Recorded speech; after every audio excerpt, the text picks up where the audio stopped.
ஆசிரியர்களுக்கு வணக்கம். அடைமொழியால் குறிக்கப்படும் நூல்கள். அடைமொழி மற்றும் குறிக்கப்படும் நூல்.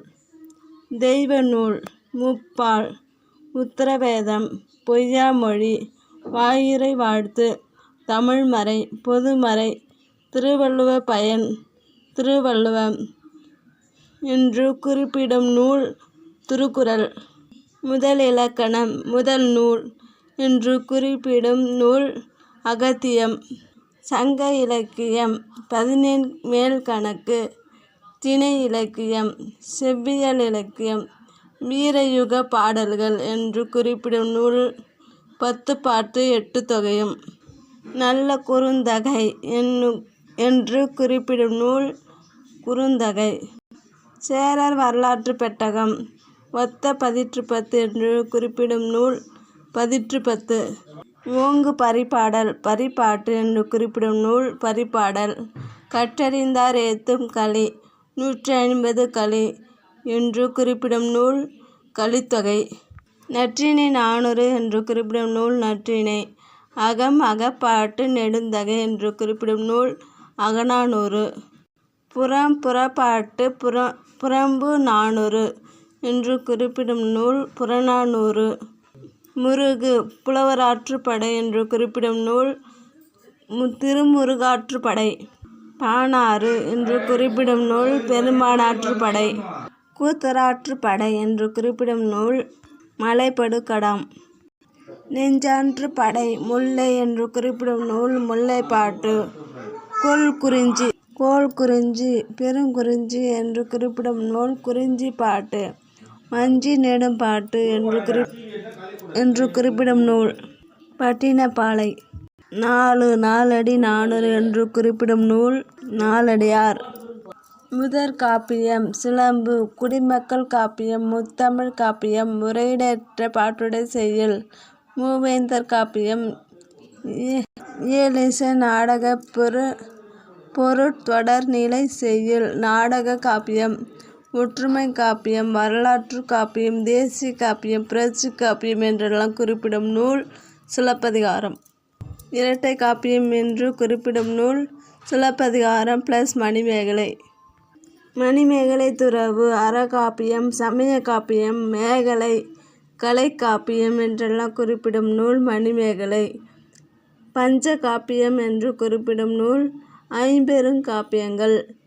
ஐம்பெருங்காப்பியங்கள் என்று குறிப்பிடும் நூல் சிலப்பதிகாரம், மணிமேகலை, சீவக சிந்தாமணி, வளையாபதி, குண்டலகேசி.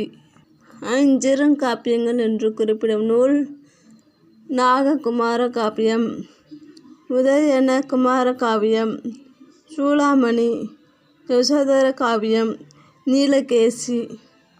சிந்தாமணி மணநூல், காமநூல், முடிப்பொருள் தொடர்நிலை செய்யுள் என்று குறிப்பிடும் நூல் சீவக சிந்தாமணி.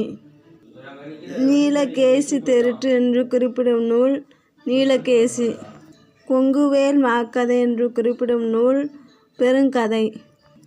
கம்பச்சித்திரம், கம்ப நாடகம், ராமகாதை, ராமசரிதம், ராம அவதாரம், ராமன் கதை, தோமாருமாக்கதை என்று குறிப்பிடும் நூல் கம்பராமாயணம். 10ஆம் திருமுறை திருமந்திர மாலை. தமிழ் 3000, தமிழர் வேதம் என்று குறிப்பிடும் நூல் திருமந்திரம். சிற்றதிகாரம் என்று குறிப்பிடும் நூல் நன்னூல். சின்னூல் என்று குறிப்பிடும் நூல் நேமிநாதம். சேந்தன் திவாகரம் என்று குறிப்பிடும் நூல் திவாகரம். குட்டி தொல்காப்பியம் என்று குறிப்பிடும் நூல் தொன்னூல் விளக்கம். 12ஆம் திருமுறை திருத்தொண்டர் மாக்கதை என்று குறிப்பிடும் நூல் பெரிய புராணம்.